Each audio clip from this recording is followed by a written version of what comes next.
Ihr habt euch gesucht und gefunden und seid bereit, eure eigene Familie zu gründen. Das kleine Häuschen scheint perfekt dafür. Familienleben ist für euch eine klassische Angelegenheit. Er ist der Hauptversorger der Familie, sie bleibt zu Hause beim Nachwuchs, kümmert sich um den Haushalt und bessert die Familienkasse auf. Auch sonst ergänzt ihr euch einfach perfekt und teilt eine Leidenschaft für gutes Essen und ein Herz für die Nachbarschaft. Eurer kleinen Prinzessin lebt ihr vor, dass sie durch Träume und Glaube an sich selbst zwar vieles erreichen kann, aber auch harte Arbeit dafür notwendig ist. Und damit herzlich willkommen in der wundervollen und bunten Welt von Die Sims 4 und zur allerersten Folge, zur ersten Generation der Disney Parent Challenge oder besser gesagt der Disney Parent Legacy Challenge, aber das schnipst einfach nicht so richtig. Nun ja, wie auch immer, das Parent steht jedenfalls nicht nur für Elternteil, sondern auch für die Fähigkeit oder auch Herausforderungen, ein Kind aufzuziehen, zu begleiten, die große, weite, manchmal echt schwer fassbare Welt, aber eben auch seine eigene kleine Welt zu zeigen. Wie schon in meinem Einstiegsvideo angeschnitten, soll es hier im Gegensatz zur allseits beliebten Disney Princess Legacy Challenge aber mal nicht um unsere Lieblingsheldinnen gehen, sondern um die Personen, durch die sie zu den Persönlichkeiten wurden, die wir kennen und ja, meistens auch lieben gelernt haben. Manche Disney-Eltern haben zwar einen etwas größeren Auftritt als andere, trotzdem eint sie doch alle irgendwie das gleiche Schicksal. Sie sind eben nur Mama von oder Papa von, obwohl ihre eigenen Charaktereigenschaften, Ziele, Werte, Träume ja nur nicht gerade unerheblich für die Kindheit unserer Hauptfiguren und somit ja auch den gesamten Verlauf der Geschichte sind. Mit dieser neuen Challenge möchte ich also diesen ganzen unterschätzten Nebencharakteren eine eigene Bühne geben und ihre Hintergrundgeschichten erzählen. In meinen Videos zeige ich euch neben allen Regeln und Zielen, die jede Generation mitbringt, immer auch Ausschnitte aus meinem eigenen Gameplay. Mal sehen, ob das alles so aufgeht. So, wir beginnen mit einem neuen Save-File. Da dürfen wir jetzt eine Jahreszeit auswählen. Ich wähle den Frühling und sobald es dann endlich losging und wir eingezogen sind, werde ich auch nochmal erklären, warum. In diesem Video sind die Erklärungen am Anfang noch ein bisschen länger, weil es eben die allererste Folge ist. Und neben den ganzen Vorbereitungen beginnen wir mit einer Sache, die ich ja noch nie gemacht habe, denn normalerweise bin ich Rotational Player und spiele einfach mit allen meinen Haushalten, also allen, die zu mir gehören und möchte auch nicht, dass die Townies altern, falls ich die irgendwann mal brauche. Aber jetzt stellen wir erstmal die Alterung auf automatisches Altern für ungespielte Haushalte. Selbstständigkeit übrigens auf vollständig. Ich habe gelesen, dass es echt Leute gibt, die das nicht machen. Und ich habe weiterhin auch schon etwas vorbereitet, nämlich Haushalte bzw. Sims, Partner und Partnerinnen, die ich im Laufe dieser Challenge benötigen werde. Einen Haushalt mit besonders, wie ich finde, hübschen Sims, hübschen Frauen. Einen Haushalt mit Männern, die ein bisschen wild aussehen. Da werde ich bestimmt auch noch welche hinzufügen im Laufe der Zeit. Und einen Haushalt mit allen Männern, die ich finden konnte, die das Merkmal tollpatschig haben. Das sind am Anfang auch noch nicht so viele, aber diese hier könnt ihr euch schon mal merken. Diego Lobo werde ich schon bald brauchen. Das ist einfach ein reicher Sim. Wenn wir die Nachbarschaftsgeschichten aktivieren, bekommen wir ja auch immer mehr random generierte Haushalte, je nachdem, was wir spielen. Das heißt, wenn wir in Salvadorada spielen, dann bekommen wir mehr Sims mit lateinamerikanischen Namen. Wenn wir in Brindleton Bay spielen, haben wir hier mehr Tierhaushalte. Wenn wir, ich hoffe, dass das so funktioniert, mit Kindern spielen, die zur Schule gehen und dort Freunde kennenlernen, bekommen wir mehr Haushalte mit Kindern. Was wichtig ist, denn uns fehlt noch ein Haushalt mit einem alleinerziehenden Vater. Das wird auch ganz bald wichtig und ich hoffe einfach, dass sich das generiert. Also so ist jedenfalls meine Erfahrung. Und an dieser Stelle möchte ich schon einmal allen die Angst nehmen, die jetzt sagen, was, aber ich habe doch das und das Erweiterungspack gar nicht. Das macht überhaupt nichts, denn auch wenn ich selbst viele der Erweiterungspacks besitze und mir gar nicht vorstellen kann, wie es wäre, ohne die zu spielen, habe ich mir zu allem, was ein bestimmtes Pack erfordert, eine kleine Alternative überlegt, die man auch mit dem Base Game spielen kann. Das ist dann nicht ganz so bunt und vielleicht auch nicht ganz so nah am Original, aber man kann es auch spielen und jeder hat somit die Chance, diese Challenge für sich ganz eigen zu gestalten. Wie gesagt, ich bin echt gespannt, wie ihr das umsetzt. Ich werde also immer ganz kurz auf das Pack aufmerksam machen, das dafür notwendig ist, euch dann aber gleich auch die Alternative vorstellen. Besonderen Wert lege ich hierbei aber auf die Packs Elternfreuden und Zusammenwachsen. Die sind für mich einfach notwendig, wenn es um Familiengameplay geht. Natürlich geht es auch ohne, aber wenn ich ein Feature aus einem dieser beiden Packs nutze, werde ich keine Alternative zur Verfügung stellen. Da geht es aber hauptsächlich um die Familiendynamiken und die Erziehungsstile. Das macht für mich ein bisschen auch diese Challenge aus. Das heißt, ich werde in jeder Generation darauf eingehen und ja, das müsst ihr dann eben einfach ignorieren, wenn ihr eines der beiden oder beide nicht besitzt. Jetzt aber endlich los und Bühne frei für die Disney Parent Challenge. Er hatte etwas Besseres. Er wurde geliebt. Und das wünsche ich mir auch für dich, mein Schätzchen.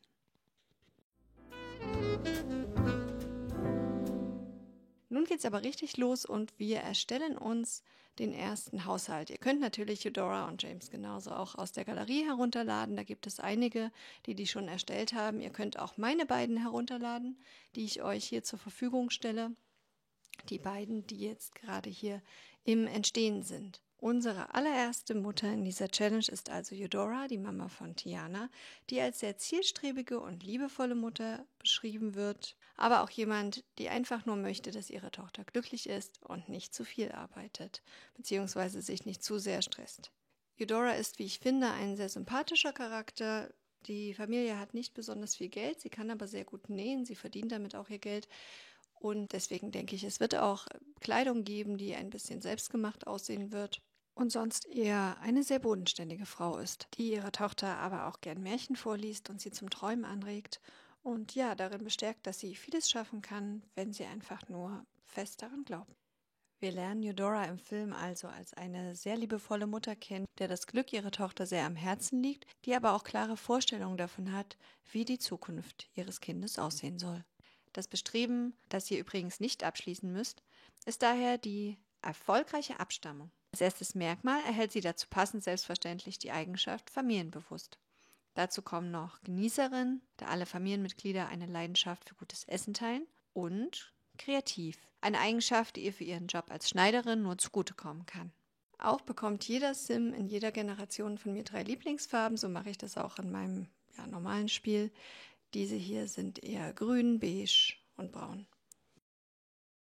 Diese Farben sind einerseits natürlich am Stil des Films orientiert, sie passen aber auch, wie ich finde, einfach richtig gut zu diesem harmonischen, liebevollen und vor allem bodenständigen Paar. Und nun erstellen wir uns noch James. Im Gegensatz zu Eudora ist James tatsächlich ein bisschen rationaler drauf, denn er sagt zu Tiana, dass auch harte Arbeit und der Glaube an sich selbst wichtig ist, um das zu erreichen, was man möchte. Also, dass Dinge nicht passieren, nur weil man sie sich ganz fest wünscht oder daran glaubt. Und das fand ich ganz sympathisch für Disney. Ich habe ehrlich gesagt am Anfang eher gedacht, die Generation nennt sich Eudora. Nun bin ich aber der Meinung, nein, es sollte Eudora und James heißen, weil James trotz seiner harten Arbeit außerhalb des Haushalts dennoch als engagierter und liebevoller Vater dargestellt wird. Und da finde ich es einfach falsch, ihn schon von Anfang an auszuschließen. Wenn wir später ja immer schon, also jedenfalls in den meisten Fällen, nur eine Erbin oder einen Erben haben werden, der die Ziele der Challenge verfolgt, möchte ich ein kleines Zeichen für Gleichberechtigung im Elterndasein setzen und beginne daher mit Eudora und James. Passend zu seiner, zugegebenermaßen von mir gewählten Karriere, weil er ja einfach so gerne kocht, beziehungsweise weil das Essen in dem Film ja eine große Rolle spielt, erhält James das Bestreben Meisterkoch. Sein erstes Merkmal wird ehrgeizig, da er derjenige ist, der Tiana nicht zu viel träumen lässt und harte Arbeit für die eigenen Ziele vorlebt. Zusätzlich ist er natürlich auch Genießer und gesellig, da er auch nach einem harten Arbeitstag gern noch bei selbstgekochtem Essen bis spät abends mit seinen Nachbarinnen und Nachbarn auf der Terrasse sitzt. Und er erhält dieselben Lieblingsfarben wie Eudora. So, nun sind die beiden aber fertig und es steht nichts mehr im Wege. So werde ich euch die beiden in die Galerie hochladen. Ihr findet sie unter dem Namen Blomsim. Und unser Paar zieht nach San Sequoia. Das ist eben eine Nachbarschaft, die sehr zu diesem familienorientierten Staat passt und, wie ich finde, auch sehr viel schönere Starterhäuser hat. Nämlich dieses hier, den Palast am Park. Eine Sache fehlt noch, die mir aber für diese Challenge besonders wichtig ist, und zwar eine Waschmaschine, ein Wäschekorb und eine Trockenmöglichkeit für die Wäsche. Falls ihr Waschtag habt, platziert ihr das bitte, denn es soll auf jeden Fall Wäsche anfallen. In den folgenden Generationen könnt ihr euch auch für einen Trockner entscheiden, für ein Waschfass, wie auch immer. Hauptsache, ihr habt die Möglichkeit, Wäsche zu generieren und Wäsche zu waschen. Denn wer Elternteil ist, weiß, das hört nie auf. Außerdem ist es ratsam, hier noch ein Gartenbeet zu platzieren. Auch dazu werde ich gleich noch ein bisschen mehr sagen. Das hängt mit dem Frühling zusammen, wie ihr euch schon denken könnt. Falls ihr Zusammenwachsen nicht besitzt, wie gesagt, ist es sehr empfohlen für diese Challenge, aber es soll eine Challenge für jeden sein, könnt ihr als Starterhaus auch eins in Willow Creek nehmen. Zum Beispiel hier die knarrende Hütte. Ja, sieht, glaube ich, tatsächlich auch ein bisschen so aus wie das Haus von Tiana im Film, zumindest von außen. Ihr müsst euch natürlich weder an Lieblingsfarben noch an diese Häuser halten. Ich habe einfach Spaß daran gehabt, das möglichst genau an die Filme anzupassen und fand das irgendwie cool, das noch als Vorgabe dazu zu geben. Jobs. Eudora bleibt hauptsächlich zu Hause und kümmert sich um den Haushalt und das Kind und James verdient das Geld. Und zwar in der Leckermaul-Karriere, und sobald ihr einen Berufszweig wählen müsst, wird James natürlich Koch. Jeder, der den Film gesehen hat, weiß natürlich, dass Eudora neben der ganzen Care-Arbeit auch selbst arbeitet und auch sehr hart und zielstrebig arbeitet und ihre kleine Tochter einfach mitnimmt zu ihren Aufträgen. Sie ist nämlich Schneiderin und näht die schönsten Kleider für die reichen Mädchen der Stadt. Ja gut, wie kann man das jetzt in die Sims-Welt und vielleicht auch ein bisschen in die heutige Zeit übersetzen? Ich habe mir gedacht, Eudora hat einen Flopsy-Shop und wird dafür einige kleine Dinge handwerklich herstellen.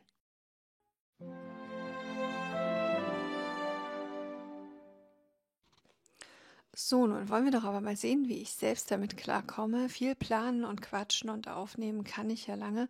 Wir werden mal schauen, wie das so aussieht, wenn ich das tatsächlich spiele.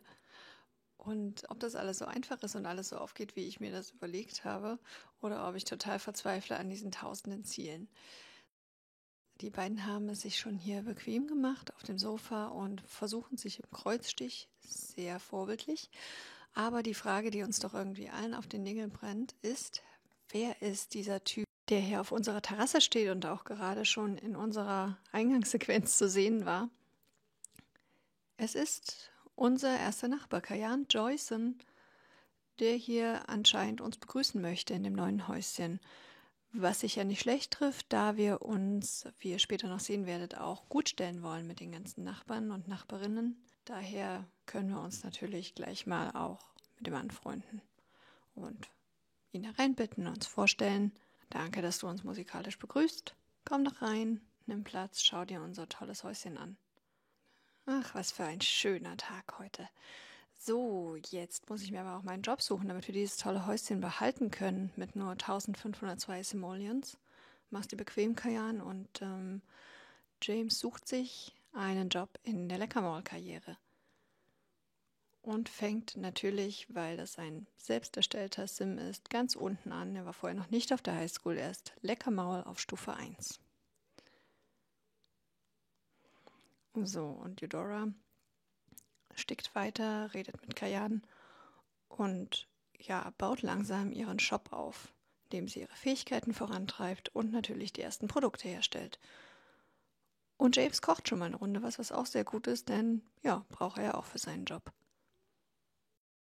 So, und unser neuer Tellerwäscher ist jetzt endlich mal bei der Arbeit und es sieht doch schon ganz gut aus. Ich habe übrigens mal die Erfahrung gemacht, dass man, wenn man hier immer mal geschickt hin und her wechselt, das doch ganz gut beeinflussen kann.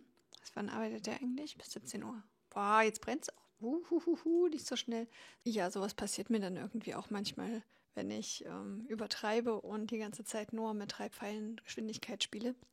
Aber so hatten wir jetzt immerhin noch ein bisschen Aufregung, denn mir ist doch aufgefallen, dass es am Anfang schon ganz schön gemächlich dahin plätschert und fast ein bisschen langweilig ist, so ohne Kind im Haus und ohne größere Herausforderungen.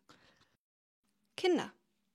Früher oder später, in den meisten Fällen wahrscheinlich früher, wird es dann im Spiel dazu kommen, natürlich, dass euer Paar ein Kind erwartet. Auch hier gibt es natürlich bei jeder Generation Vorgaben, wie viele Kinder das sein sollen und welches Geschlecht diese haben sollten. Wie wir wissen, ist das Kind dieser beiden ein Mädchen mit dem Namen Tiana Und hier kommen wir auch schon zu einer wichtigen Sache.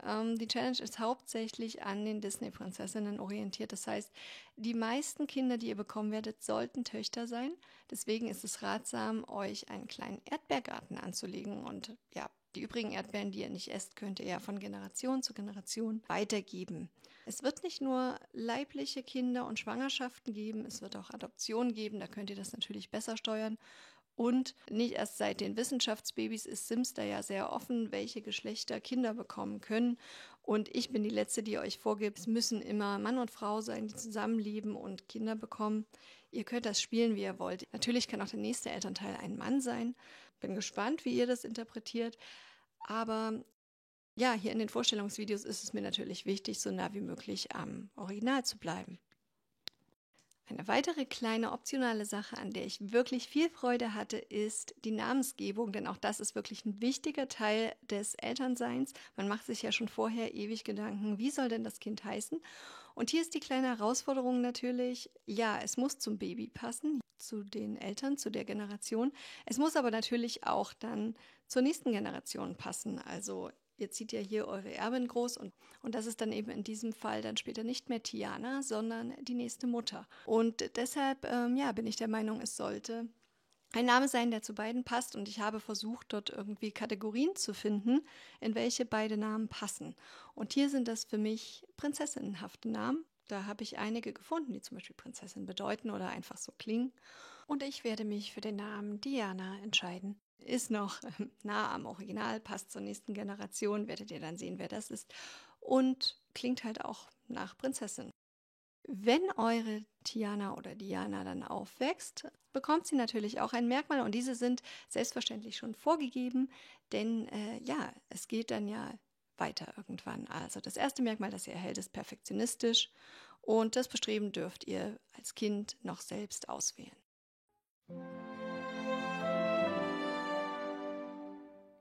Bei mir ging es jetzt eher früher als später los, dass ich mich dazu entschieden habe, dass die beiden ihre Tochter bekommen sollen. Und Eudora ist eigentlich schon so gut wie in den Wehen. Wir sollten demnächst mal ins Krankenhaus fahren. Und ich bin gespannt auf unsere kleine Tiana oder wie sie dann eben heißen wird. Wow, und ausgerechnet jetzt möchte jemand meine Socken kaufen. Gut, das mache ich jetzt mal schnell. Ich bin tatsächlich mit meinen 2 Simoleons hart darauf angewiesen, dass die Leute meine Sachen kaufen und werde dem jetzt schnell Vorrang geben und dann aber nicht ziellos ins Krankenhaus. Ich hoffe, dass ich das jetzt schon machen kann, da ich ja als passionierte Family Game Playerin den Pandasama Realistic Childbirth Mod mir runtergeladen habe. Da läuft einiges ein bisschen anders als im herkömmlichen Spiel. Das heißt, man ist sehr viel länger im Krankenhaus, muss den Sim die Wehen länger ertragen lassen und ist einfach hier viel länger mit dabei. Ich liebe diesen Mod, es soll jetzt aber keine Mod-Vorstellung werden, deswegen werde ich dann wahrscheinlich auch ein bisschen vorspulen. Das heißt, wir können jetzt eben nicht sofort hinter zur Geburt gehen, sondern hängen jetzt hier noch ein bisschen ab und werden uns dann wahrscheinlich einfach erstmal ein bisschen ausruhen, ein paar Atemübungen machen, bevor es dann endlich losgeht. Ja, und Eudora ist tatsächlich doch gleich mal eingeschlafen und ruht sich noch ein bisschen aus, sofern das möglich ist. Und dann geht es in einigen Stunden weiter, würde ich mal sagen. So, dann habe ich tatsächlich ein bisschen vorgespult und es geht endlich los. Wie ihr sehen könnt, wäre auch mal eine Dusche notwendig. Gut, jetzt aber zu den eigentlich wichtigen Dingen. James ist auch inzwischen befördert worden und ist jetzt aber eben wieder hier mit dabei und bereit, seiner Frau beizustehen bei diesem großen Moment. Und wir warten gespannt.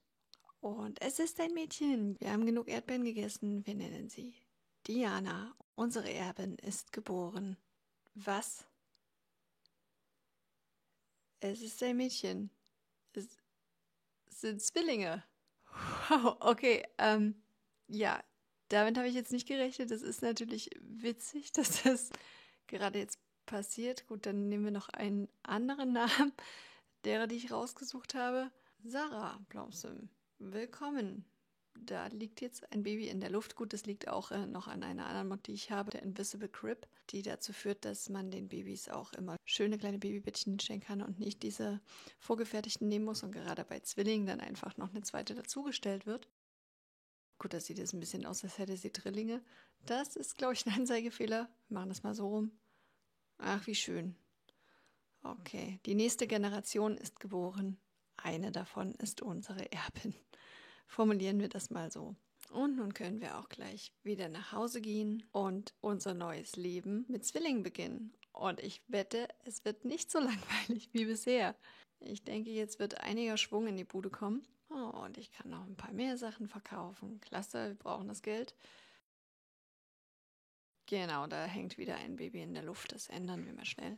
Wir kaufen also gleich mal noch ein zweites Babybettchen, passen das schön an, kleiden die beiden noch passend.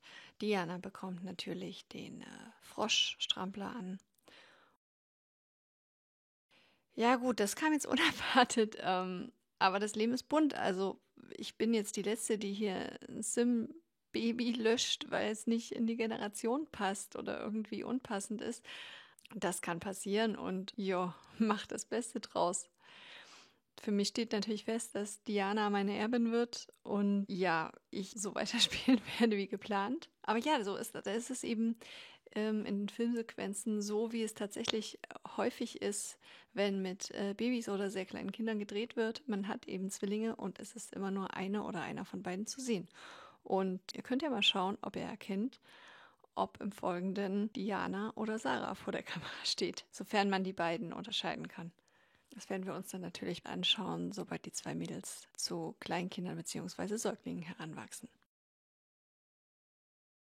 Und tatsächlich ist es jetzt schon wieder so weit, dass die beiden Geburtstag haben. So schnell geht es ja bei den Säuglingen, so dass wir die zwei schon altern können. Und das ist für mich immer so ein ganz besonderer Moment, weil ich es liebe zu sehen, wie die aussehen. Hier ist jetzt nicht ganz so spannend, weil die Haarfarbe zum Beispiel ziemlich klar ist. Aber schauen wir doch einfach mal, wie es aussieht. Die Merkmale sind in dem Alter noch total egal, zumindest für die Challenge. Ich nutze hier immer gerne den Zufallswürfel.